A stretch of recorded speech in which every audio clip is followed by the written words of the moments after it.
Hello everybody, my name is Sylvain Rochon. I am the Paradise Engineer, and today I'll talk about something, I'll do a short video this time, talk about something that I've been mentioning here and there, but I wanted to just focus on something very specific, which is, again, in the Covidian times, the deaths, the fatalities, and fear. And it's really important that we have this discussion. As we hear all the time about the fatalities of COVID. Right now in Canada, we've passed the 10,000 deaths mark. In the States, of course, we're approaching 230,000. But I want to use Canadian statistics mostly today, just to, because it's going to be similar in the States. There's going to be some variations based on what I'm going to be talking about. I'll be talking about comparisons and to put things in perspective about, how do people die and what's happening, right? So using the Canadian model is fine. You can relate with your own countries. And I'll be using a graph this time to illustrate a little bit. People die of all sorts of cases, and among the top reasons of or causes of death in the advanced nations in the West are cardiovascular diseases and cancer. Now, this virus, COVID, left to its own devices with no measures, nothing happening, would actually be, would cause more deaths than any one of those. It would be maybe about 3 times more deaths than cancer, the #1 cause of death in Canada and the States. So obviously we did not let it flow normally because we could do certain things to mitigate that. It was important to keep the hospital capacities not to be overrun, because that causes a whole bunch of other problems, and other people that would normally be treated not be treated, more deaths, more problems. So that's on the extreme, on one extreme, just letting it slide. It's not really a good option, even though it would be natural, I suppose, just to let nature run its course, basically. But we didn't do that. It's not really a really good solution. What we did was something on the other end of the spectrum, lots of lockdowns, measures, and all that stuff. Okay, great. That's what happened.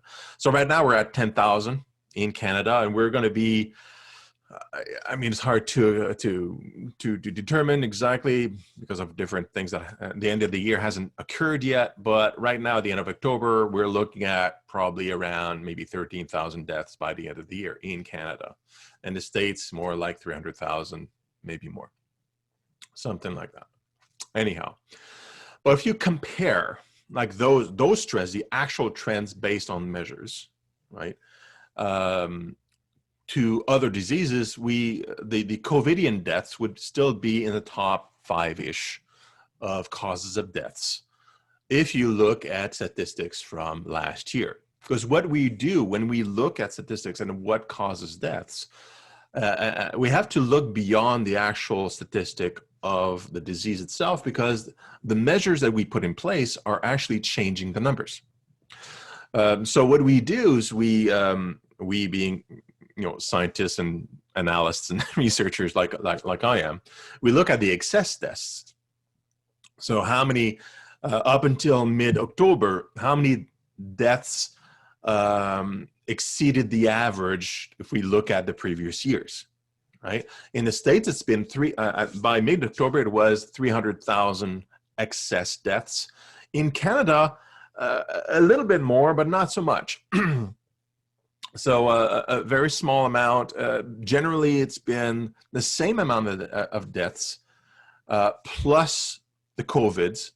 So 10,000 excess deaths, a little bit more than that, 12,000 or so until now. So in the States example, you had 200,000 by mid-October deaths that were confirmed COVID, 100,000 more that were caused by other reasons. In Canada was a little bit more caused by other reasons. Most of them were COVID related. Okay. So everything else beyond that there's a lot of speculation what we're going to be talking about, because the conditions the conditions we put ourselves into actually reduced the amount of deaths in other areas. For example, again, this is statistics from Canada, Stats Canada. We know that in 2018 there were 1,922 car accident fatalities in the whole year. Right now, based on statistics, we expect maybe having only 1/5 of that in car accidents. So we're actually saving 1,000+ lives by the measures put in place. That's cool when you talk about, health and death. That's good, right? We also see a significant decrease in deaths caused by influenza and non-COVIDian pneumonia. In Canada, you have, in 2018, you have 8,500 people that died either from the flu or from pneumonia. That's significant. That's close to what we are at this stage with COVID, which is right now about 10,000. So by the end of the year, it's going to be 13,000, a little bit higher than that. So, and of course, this is combined flu and pneumonia. Pneumonia is caused by multiple things. The flu can cause pneumonia, but also other things. So it's in StatScan, they're combined. So all of them together, still less than what we get for COVID, but in the same range in the quantity.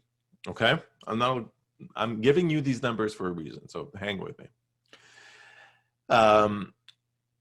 So, but we have way fewer of those because these are caused by infections that go to person to person to person. So the measures we've put in place, washing hands, not touching the face, the mask, and all that stuff, and the lockdowns has reduced that tremendously. We're talking about quite a bit, maybe half or less than half. So a lot of reduction. If we look at other things like suicide, however, that we expect by the end of the year having double amount of suicide. In 2018, the number was 4,157 suicides in Canada over the whole year. We expect having closer to 9,000 in 2020, because mental health has become an issue. These lockdowns have decreased some of the fatalities because people are not living their lives normally. So not traveling, working from home, less car accidents, not interacting with each other as much, well, less infecting each other from all sorts of diseases, so less pneumonia, less influenza, less everything, right? So it changes all these numbers. And nonetheless, by the end of the day, in Canada, you have slightly more excess fatalities than what could be accounted by COVID. And that could be just a variation of COVID because, like I explained in another video, COVID is not the direct cause of a disease. Like the virus itself, does not kill. It's it exacerbates certain aspects of your body, like overreactive immune system in the lungs, causes pneumonia, and you suffocate because of the pneumonia. And the pneumonia is triggered by COVID, but it's not the virus itself that is killing you, right? You understand each other. There's a causal relationship directly between virus and the pneumonia, but it's not the virus that is causing the pneumonia. That is, the virus is not the pneumonia. The pneumonia is your immune system overreacting. Okay, so there's a direct causal impact, but it's not the virus itself, is my point. It's a small detail, I know, but it's kind of important to be specific. But because of that, some, especially early on, some deaths that may have been recorded something else may have been caused by COVID, because some people just don't get tested, or now we're discovering people that are dead, and the virus is gone from the body, but it may have been a COVIDian death, but we can't tell, so we're measuring it as something else, like a standard pneumonia or whatever. So the numbers are all scrambled, and they're very different. But based on calculations, you got a $5,000, almost $4,500 people that commit suicide in 2020. You have 1,000 people less that die from car accidents. You have maybe 4,500, 5,000 people less, fewer people that die from the flu and pneumonia. So it kind of balances itself out to a certain degree. But what we're looking at as a whole is that you have an increase in mental health problems in general, which are long-term. The car accidents and the influenza and suicide, not suicides, and influenza and these other things are caused by interactions. These are not long-term. Remove those restrictions, the numbers come back, right? Because we start mingling. Mental health is a long-term issue. And in the States, you're looking at the numbers are very different. It looks like there's a lot more excess deaths than the COVID, a lot more, about 50% more, right? So that's the kind of things I'm looking at, because bottom line is these lockdowns in COVID is more complicated from a healthcare point of view than just counting how many people are dying from COVID. There's other things that are being provoked by the lockdowns and the mask wearing and all these things. And a lot of it is mental health. The negative points are mental health related.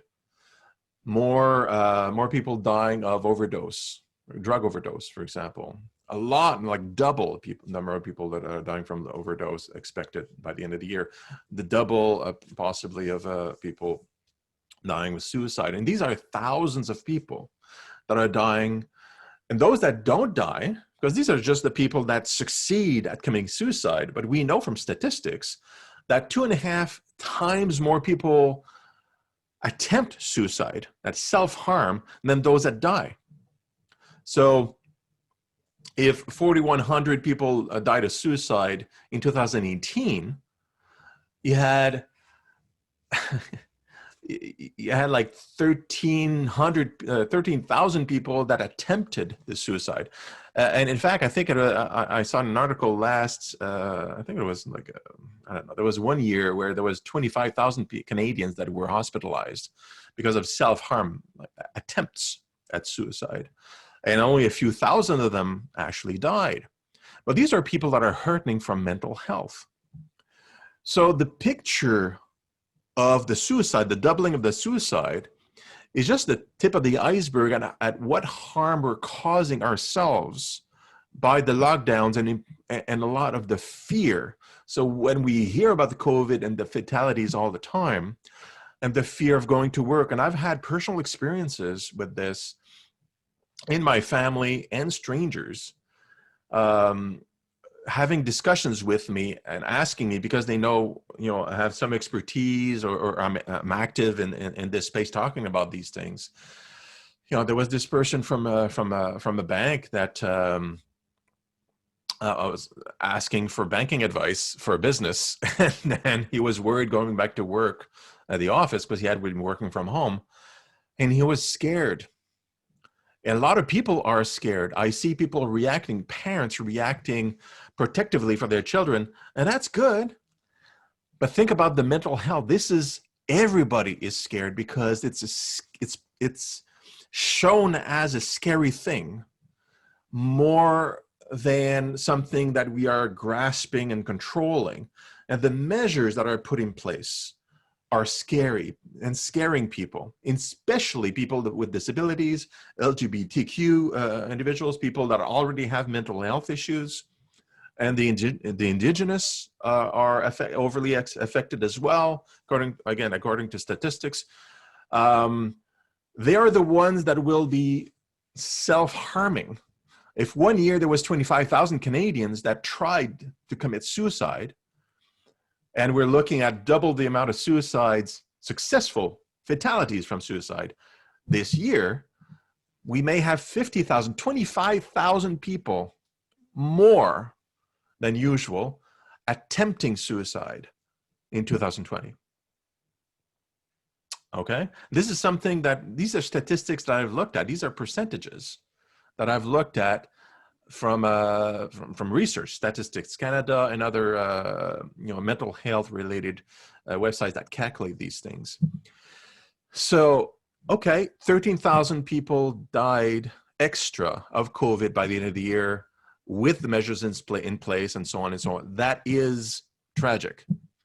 What about the 25,000 people more that are attempting, that have been attempted, that are attempting suicide extra from last year? So the 50,000 people this year that will have attempted suicide by the end of the year, what about them? What about those that don't attempt suicide yet are paralyzed with fear? How much of their mental health will be affected, and it will affect them and their families over the next few months, next few years? Good for business for psychiatrists, but bad for everybody's health. So what kind of trade-off are we making with the messaging that we're doing, with the mandates, with all these strong words about like protecting the health of the individuals from this deadly disease? These are the words that are being used. And what are we doing to protect the health of the people that are suffering from fear? 50,000 people attempting suicide by the end of the year, approximately. 25,000 more. What are we doing about them? The messaging is hard to control because the negative messaging is typically from the media. Fear sells. The governments, our people, they are also afraid. They are susceptible to the media. They listen to the experts. At least in Canada, it seems like everybody is. But then we have this overlaying messaging. You must be afraid. It's a fatal, deadly disease. Well, let's put this in perspective in another way. The 80,000 people that die per year of cancer in Canada, that's a lot of people. That's more than 13,000. 53,000 people die of heart disease in Canada. It happens in every family. We have family members that have cancer. Are we living in a fear of cancer and heart disease on a daily basis? No. The vast majority of Canadians are not. Why? Because it's not something that's being discussed in the news as a deadly disease and all the numbers are ticking every day. We don't have press conferences with government officials and doctors telling us about how it's going. Very neutral, very scientific talk, but they're always there. They're visible. And people are looking at COVID as a disease that is taking over all our lives and causing huge amounts of pain and suffering. Mental health issues that people will suffer from for months and years, and next, hopefully not that long. What are we doing about that? So we have to look at things, we have to put things in perspective. The middle ground is always the right way to go. Now we're on this end of the spectrum. Fear the virus. Let's limit the amount of deaths. Limiting the amount of deaths, that's scientific, that's rational, great. But we can't be afraid of leaving the home and interacting with each other. Yes, it is an infectious disease, so interacting with others can cause problems and the spread and more death. But being afraid of going out is causing harm and death as well. The reductions in deaths that we're seeing because of the lockdowns are balanced by the increase in deaths in things that are surrounding the COVID fatalities. What are we gaining? We have to be careful with what we're saying in the media. We have to be careful as individuals in how we're living our lives. Living is risking. We shouldn't be afraid to leave the home. We should be well informed, take measures to mitigate, just like we're taking measures to mitigate our chances of getting cancer, of getting heart disease. We're doing exercise. We're eating better because we know those reduces our cancer or heart disease chances.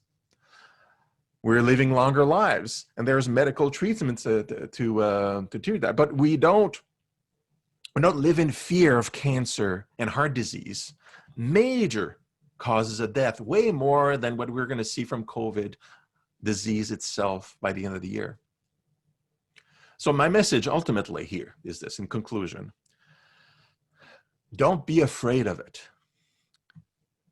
Get good information. You want to protect yourself and others? Well, the medical experts are telling you what to do. The mask, washing your hands, don't touch your face, 6 foot apart. Okay, if that's the way to mitigate the spread of the disease and not catching it and giving it to others. That's been very clear from the beginning. But what the health experts are also saying, because they're aware of the mental health issue and how that caused the problem, listen to what they're also saying beyond that. They're saying, go out, do exercise, do activities. And some of them will talk about the concerns over these other issues I'm mentioning, because the numbers are not in, they are not as obvious, they are more long-term. And they are dependent on whatever the government's going to do as well. So they're being careful. Well, it's your responsibility, just like it's your responsibility not to spread the virus to other people or to catch it yourself so that it spreads. It's also your responsibility to avoid your own mental health, to go into crisis mode. It's your responsibility not to be afraid.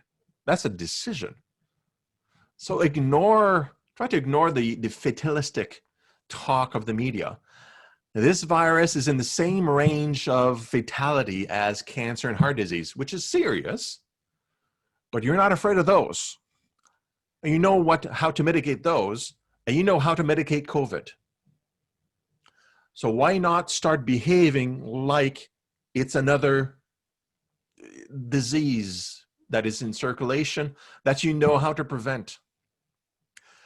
Don't live in fear.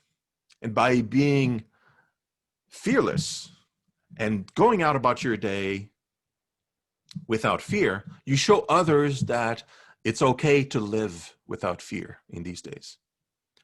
And if you do that, we save lives, and we save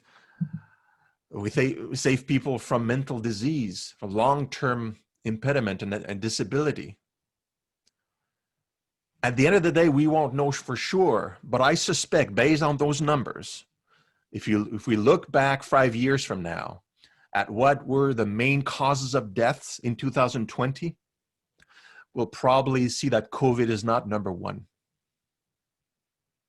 We'll probably see deaths caused or instigated by mental disease will be a higher number. And that's the point here.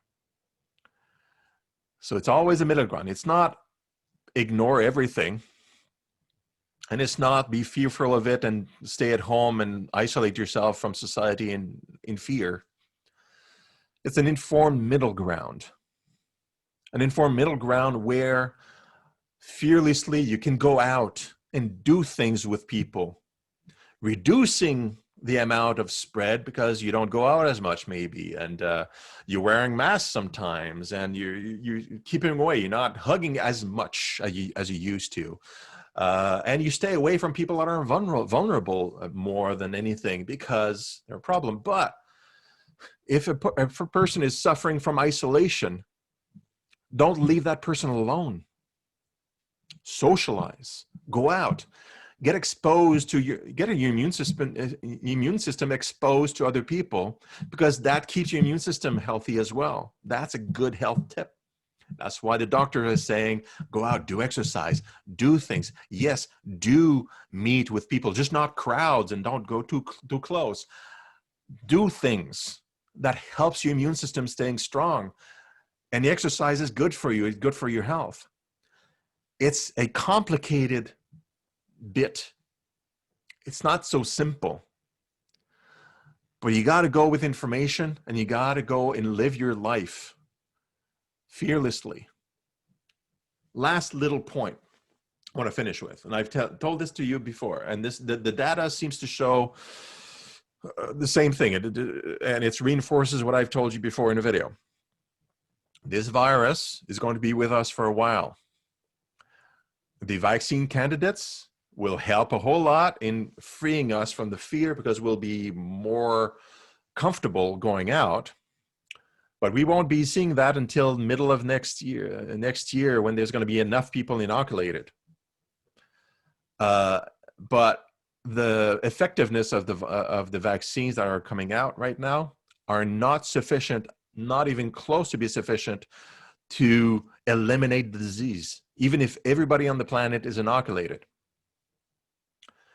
You need a much higher percentage of effectiveness. And right now we're looking at maybe, luckily, 75%. You need a 95, 98% effectiveness to eradicate something. It'll be with us for a while. We'll deal with it by using health, by being healthy with each other, mental health and physical health, and by having good medicine. So when you have symptoms and you go to the hospital can treat you. We can see the effectiveness of the hospitals already. Right now, we have a really high spike in the States, in Canada, everywhere in the world.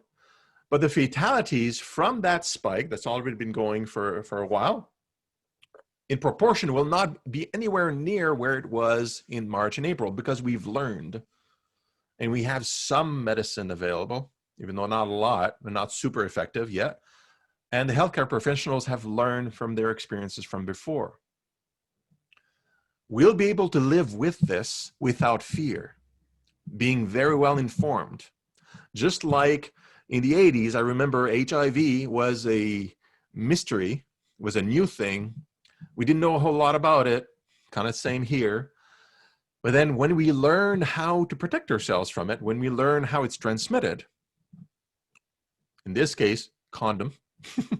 So pretty easy solution, right? Because it's not easy to transmit. Everybody calm down. Because, hey, you don't want to catch HIV? Wear a condom. Go on about your day. This is going to be a little bit more complicated. But it'll be more like next year. It's going to be more, well, get your vaccine. Vaccines are good, right? Do that. If you have shortness of breath, and you have a headache or some other symptoms that seem to be flu-like, go to the hospital and get treated right away, because it could be COVID. But until you have that shortness of breath, you should live your life as if it's the flu, which is not a huge worry for most people, and you're not fearful for your life, and you just don't go and meet a whole bunch of people, just like with the flu, because you don't want to infect others. That's responsible. You may wear a mask to avoid infection, because that's good. That's an amazing way to not infect others. Well, we'll live with it without fear. And we can do that right now. We have enough information now to still mitigate, bend the curve, keep it under, and live a healthy life. We will save lives by being fearless of this virus. And that means exposing ourselves a little bit more than we're doing now. Because we need for our society to live with the constraints healthily. Mental health. That's going to be the big handicap for the next few years.